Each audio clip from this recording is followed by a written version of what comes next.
नमस्कार बच्चों, कक्षा 7 के अध्याय संख्या 6 के बारे में अपने पढ़ रहे थे, जिसमें हमने विभिन्न नगरों, व्यापारियों और शिल्प कारीगरों के बारे में या उनके जीवन के बारे में थोड़ा अध्ययन किया है।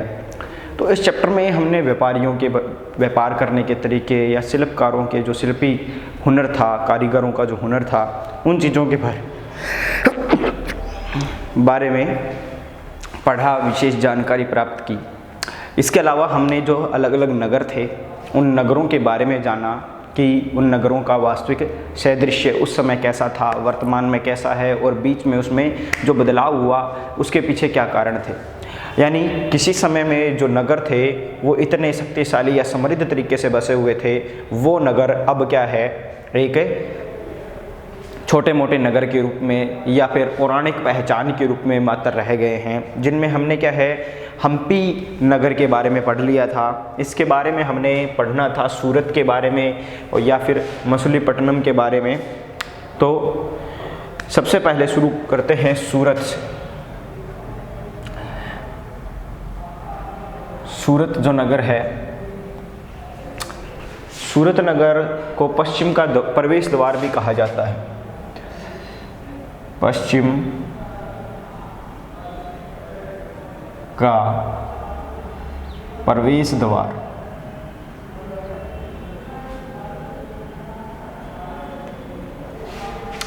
पश्चिम का प्रवेश द्वार ऐसा क्यों कहा जाता है? क्योंकि सूरत एक ऐसा शहर था जो क्या है, उस समय पश्चिम से आने वाले व्यापारियों के लिए एक प्रकार से दरवाजे का कार्य करता था। पश्चिम से लगभग जितने भी व्यापारी आते थे, जितना भी व्यापार होता था भारत का, वो सारा का सारा इसी मार्ग द्वारा कंट्रोल किया जाता था या इसी मार्ग द्वारा पूरा होता था। तो चलिए इसके बारे में जानते हैं। सूरत, जिसको मुगल काल में मुगल काल में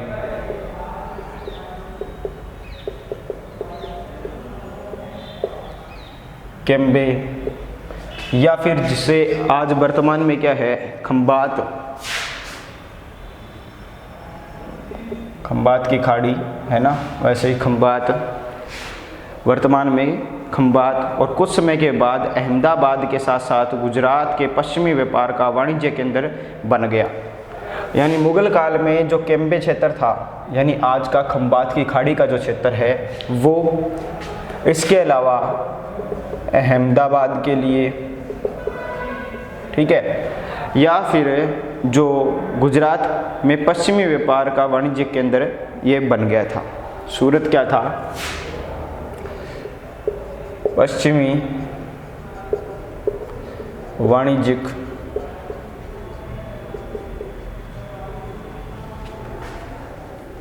या पश्चिमी व्यापार का वाणिज्यिक केंद्र, पश्चिमी वाणिज्यिक केंद्र यह है बन गया था सूरत, ठीक है। यानी किसी समय में खंबात था पश्चिमी व्यापार का वाणिज्यिक केंद्र, बाद में क्या हो गया, अहमदाबाद भी वाणिज्यिक केंद्र बन गया। इसके साथ साथ सूरत भी क्या है, पश्चिमी व्यापार का वाणिज्यिक केंद्र के रूप में बना, उभरा हुआ नगर बना, ठीक है। तो इसके क्या है, सूरत ओरमुज की खाड़ी से होकर पश्चिमी एशिया के साथ व्यापार करने के लिए मुख्य द्वार था। ओरमुज की खाड़ी, ठीक है, गुजरात के अंदर जो ओरमुज की खाड़ी से होकर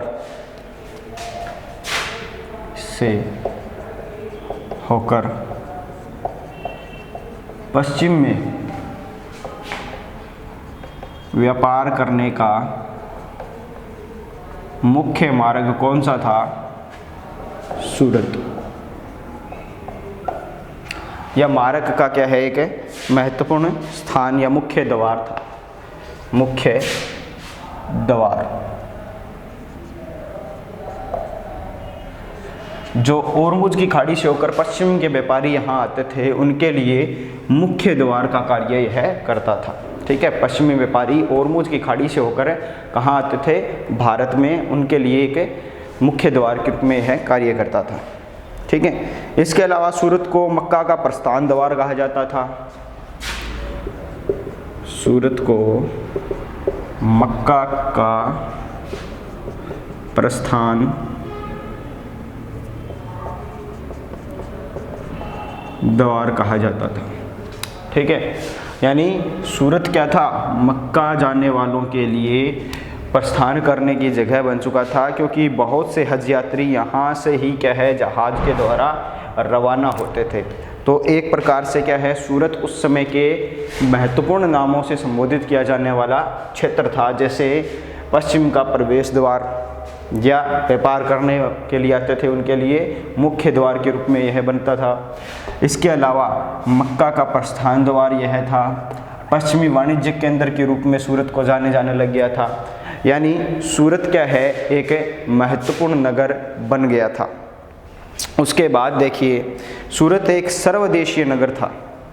ठीक है, सूरत की जो अन्य विशेषता है उसमें क्या है, सर्वदेशीय नगर। सर्वदेशीय नगर, सर्वदेशीय नगर का अर्थ क्या है, वहाँ विभिन्न प्रकार की जातियों के, विभिन्न प्रकार के धर्मों के, विभिन्न प्रकार के देशों के, अलग अलग संस्कृतियों के लोग क्या थे, वहाँ रहते थे। ठीक है, यहाँ पर क्या है, सभी जाति, धर्म, विभिन्न संस्कृतियों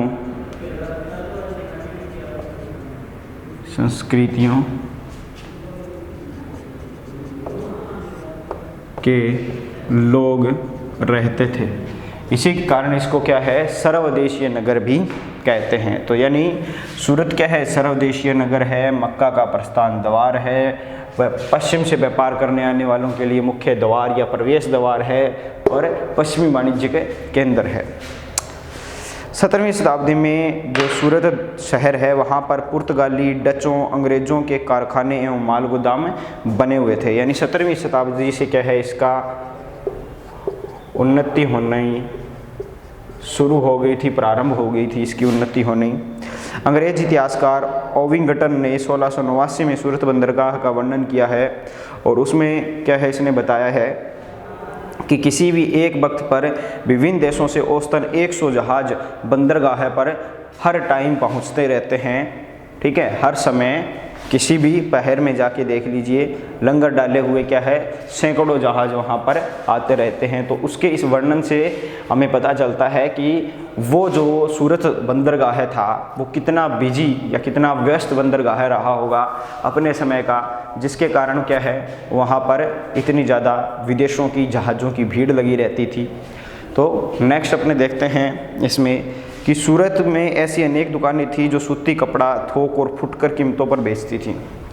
ठीक है, यानी सूरत क्या है, सिर्फ प्रवेश द्वार का कार्य नहीं कर रहा था, या फिर ऐसा नहीं है कि सिर्फ बंदरगाह के रूप में ही एक नगर था, वह बंदरगाह के लिए ही जाना जाता था, बल्कि इसके क्या है, सूरत में क्या है, सूती कपड़े का व्यापार, कपड़े का व्यापार बहुत अच्छा था। वहाँ पर थोक में, फुटकर, यानी थोक में तो क्या होता है, बहुत बड़े मात्रा में सामान को खरीदा और बेचा जाता है। फुटकर में क्या है, थोड़े थोड़े सामान की खरीदारी या बिक्री की जाती है।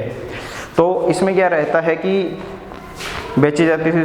सूरत के वस्त्र अपने सुनहरे गोटा किनारियों या जरी के लिए प्रसिद्ध थे। यानी ये किस काम के लिए, जरी के काम के कारण प्रसिद्ध थे। ठीक है, यानी सूरत के जो वस्त्र थे वो अपने विशेष जरी के कार्य के लिए बहुत ज़्यादा फेमस थे।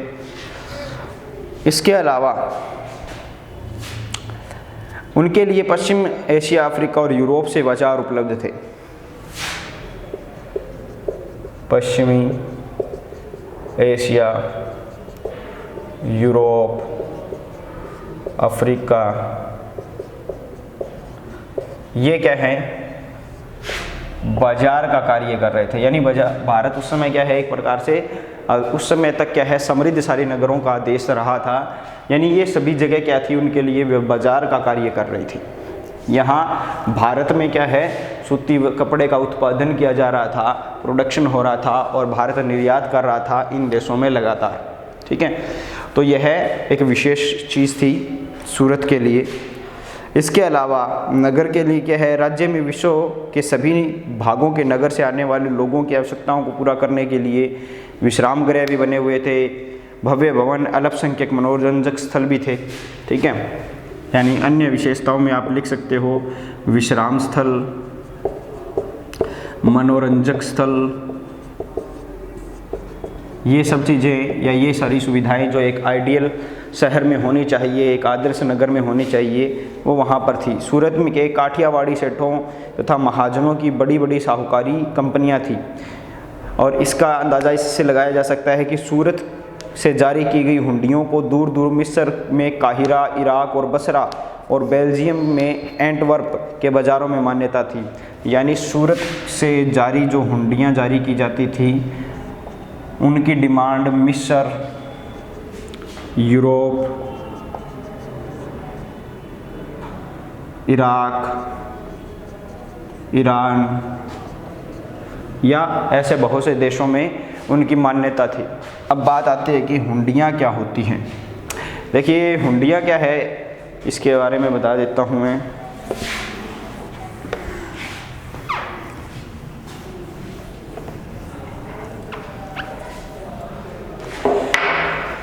एक ऐसा दस्तावेज होता है हुंडी, एक ऐसा दस्तावेज, जैसे चेक होता है ना अपने, वैसे ही क्या है एक ऐसा दस्तावेज जिसमें एक व्यक्ति द्वारा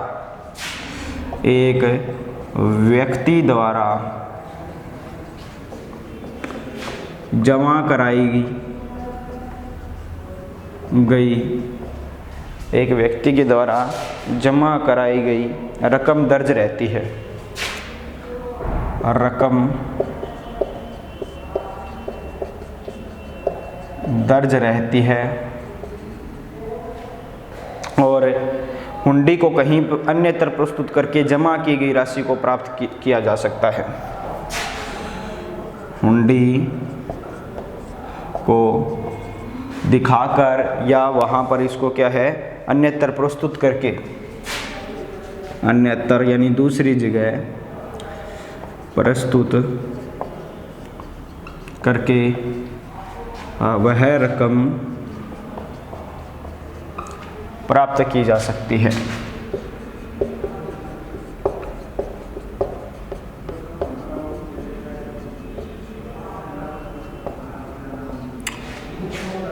यह होती है या वह राशि या रकम क्या है दोबारा से प्राप्त की जा सकती है। जैसे क्या होता है चेक का सिस्टम होता है ना अपने, कि चेक बैंक में पैसे जमा है हमारे अगर, तो वह अगर चेक अपने को दूसरे को दे देते हैं तो वह दूसरी जगह से वह क्या है पैसे विड्रॉ करवा सकता है, निकलवा सकता है।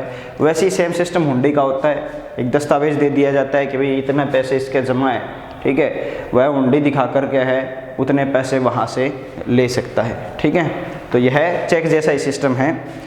लेकिन इतनी खास बात है कि उस समय में क्या है जो हुंडी सूरत में तैयार की जाती थी उन हुंडियों की वैल्यू क्या है विश्व के अन्य मुख्य जो देश थे, जैसे यूरोप है, यूरोपियन कंट्रीज़ थी, या फिर जो अफ्रीकन कंट्रीज़ है मिस्र वगैरह, इराक, ईरान वगैरह, वहाँ पर भी क्या है इनको मान्यता प्राप्त थी, वहाँ पर भी यह इनके द्वारा रकम प्राप्त की जा सकती थी। किंतु 17वीं शताब्दी के अंतिम वर्षों में सूरत का भी अधःपतन प्रारंभ हो गया। ठीक है, यानी 17वीं शताब्दी के शुरुआत में तो क्या है उन्नति होनी शुरू हुई थी और 17वीं शताब्दी के अंत में क्या है इसकी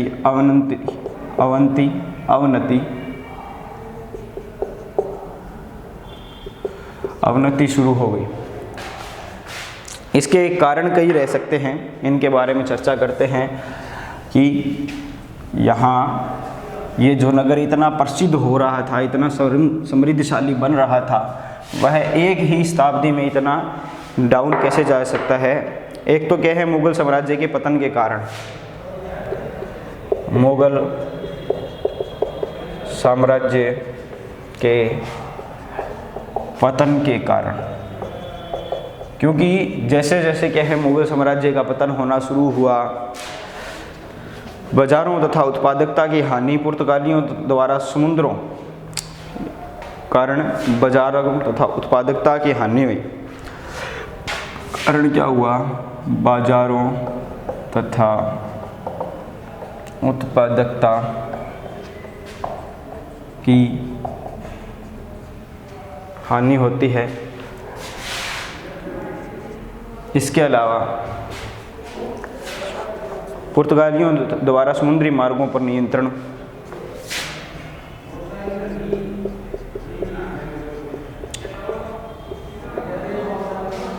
द्वारा समुद्री मार्गों पर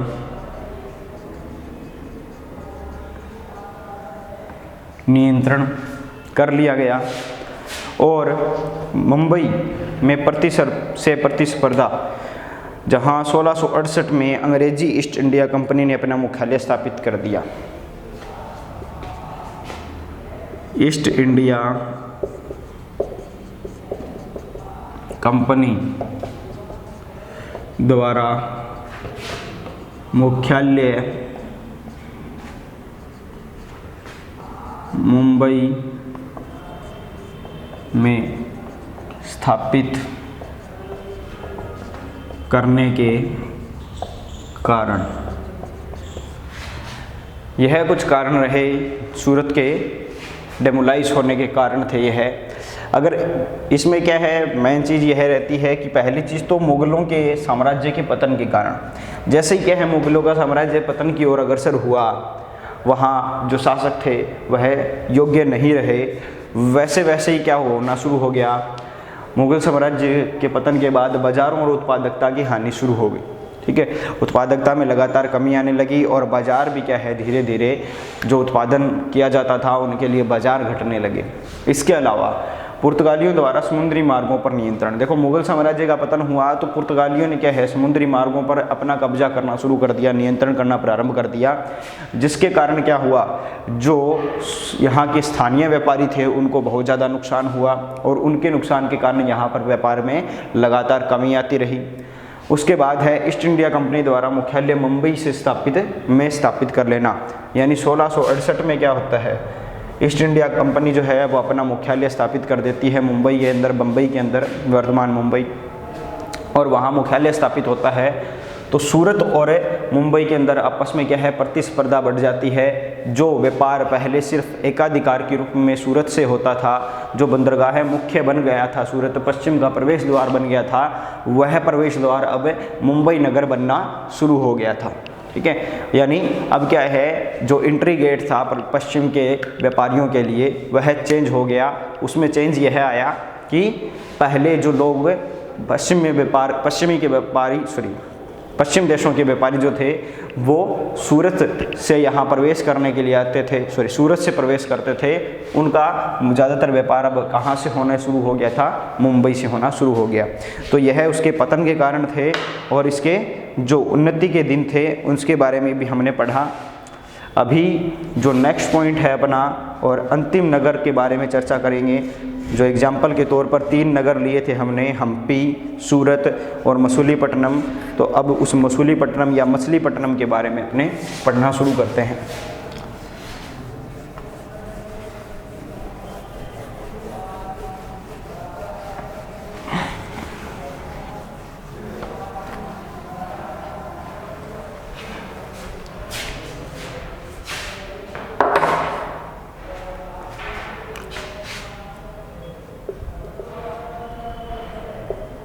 मसूलीपट्टनम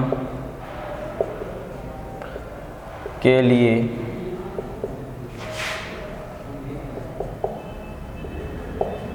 चुनौती, इसके अंदर देखेंगे कि किस प्रकार से मसूलीपट्टनम के लिए चुनौती होना शुरू हो जाता है। ठीक है, तो चलिए शुरू करते हैं इसके बारे में। मछलीपट्टनम कह लीजिए या मछलीपट्टनम कह लीजिए, यह कृष्णा नदी के डेल्टा पे बसा हुआ नगर है। ठीक है, मछलीपट्टनम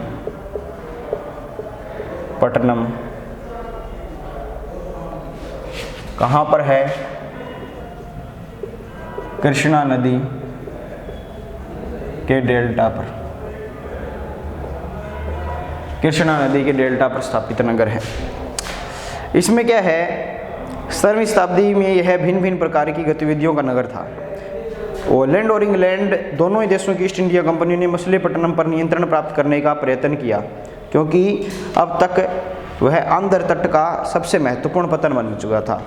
ठीक है, यानी डेल्टा पर स्थापित था। और इसके अलावा क्या था, इसकी खास विशेषता क्या थी कि आंध्र तट का सबसे महत्वपूर्ण पतन,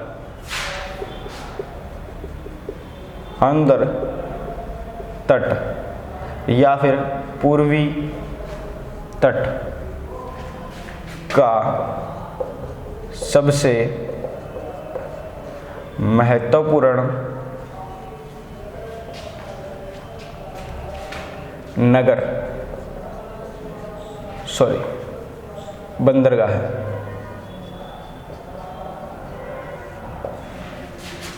ठीक है, यानी पूर्वी साइड का जो था, अभी तो हमने पढ़ा था पश्चिमी तरफ का, पश्चिमी तट के बारे में। अभी ये है क्या है, नगर जो है वो आंध्र प्रदेश के तट पर स्थित था, नगर था और सबसे महत्वपूर्ण नगर था। ठीक है, तो आंध्र तट या पूर्वी तट एक ही बात रहेगी का सबसे महत्वपूर्ण नगर था मछलीपट्टनम या मसूलीपट्टनम कह लीजिए उस समय का। मसूलीपट्टनम का किला हॉलैंड वासियों ने बनाया था। ठीक है, अब इसमें क्या है, गोलाकुंडा के कुतुब शाही शासकों ने कपड़ों, मसालों और अन्य चीज़ों की बिक्री पर शाही एकाधिकार लागू कर दिया, जिससे कि वहाँ की व्यापार पूरी तरह ईस्ट इंडिया की कंपनी के हाथों में ना चला जाए। यानी जब ईस्ट इंडिया कंपनी ने यहाँ पर एकाधिकार शुरू किया या नियंत्रण करना शुरू किया, तो यहाँ के जो कुतुब शाही के लोग थे, गोलाकुंडा के कुतुब शाही शासकों ने क्या करना शुरू कर दिया, व्यापार पर या खरीदे या बेचे जाने वाली चीज़ें जो थी, मसाले थे, कपड़े थे, इन सभी पर क्या है नियंत्रण करना शुरू कर दिया। ठीक है, और नियंत्रण कैसा, एकाधिकार शुरू कर दिया उन पर। तो कुतुब शाही शासकों का व्यापार पर एकाधिकार करना,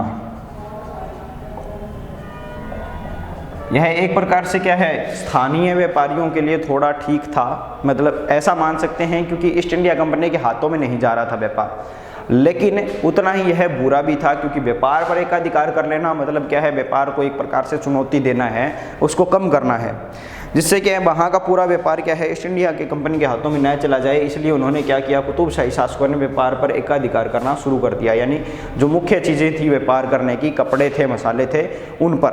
ठीक है, विभिन्न जो व्यापारी थे या व्यापारी समूह थे, गोलाकुंडा के कुलीन वर्गों, फारसी सौदागरों, तेलुगु कमेटी चेटियार और यूरोपीय व्यापारियों को नगर की घनी आबादी वाला और समृद्धशाली बना दिया।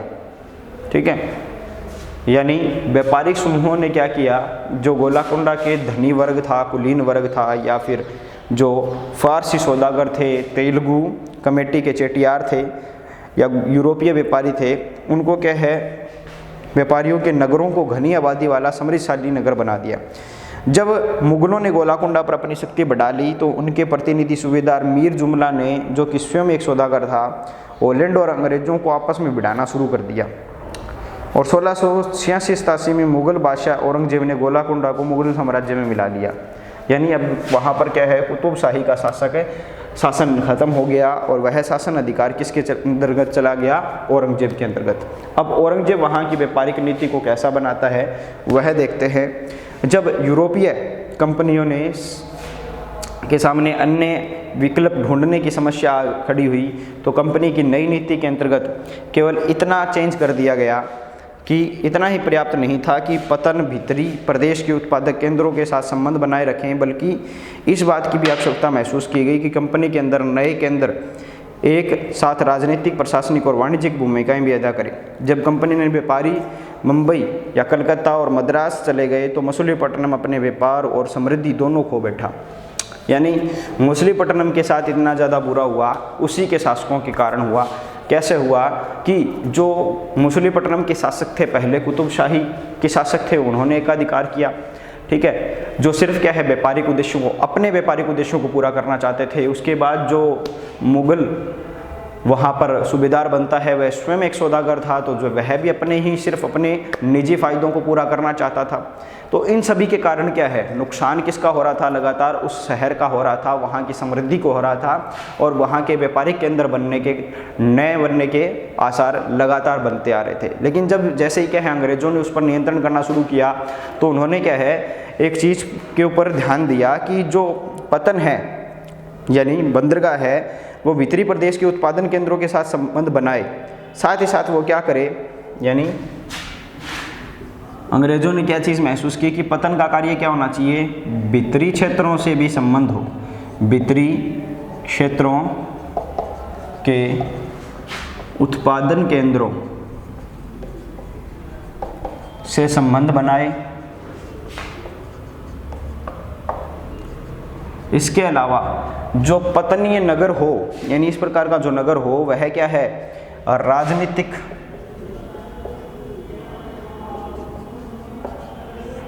प्रशासनिक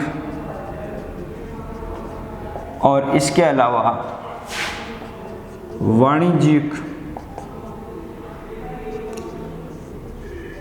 भूमिकाएं भी अदा करें। ठीक है, और मछलीपट्टनम ये सब चीज़ें नहीं कर सकता था, क्योंकि राजनीतिक नियंत्रण वहाँ से बाकी क्षेत्रों में होना थोड़ा पॉसिबल नहीं था।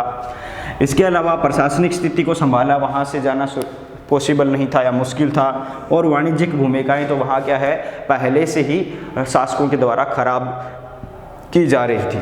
तो इन सभी चीज़ों के कारण क्या है, मछलीपट्टनम को छोड़कर अंग्रेज़ों ने क्या किया, बम्बई, कलकत्ता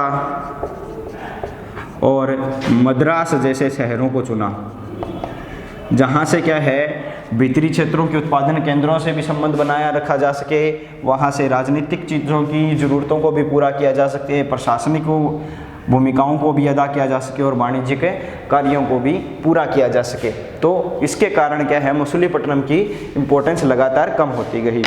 अब चलते हैं इस पाठ के अंतिम पॉइंट पर, नए नगर और व्यापारी।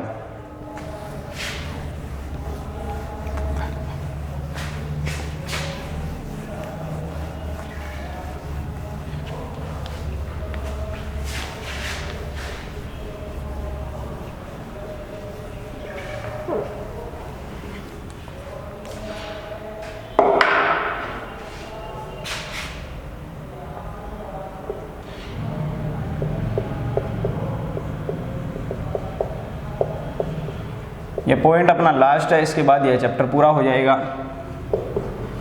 और इस चैप्टर में हमने यही बात पढ़ी है, एक प्रकार से क्या है, एक सारे को सारांश के रूप में भले ही देख लीजिए यह पॉइंट क्या है। इस चैप्टर में हमने पढ़ा ही यह है कि नए नगर और व्यापारी किस प्रकार से बसे थे। हमने अभी तक इस चैप्टर में जान लिया कि जो पुराने नगर थे उनका पतन कैसा हुआ।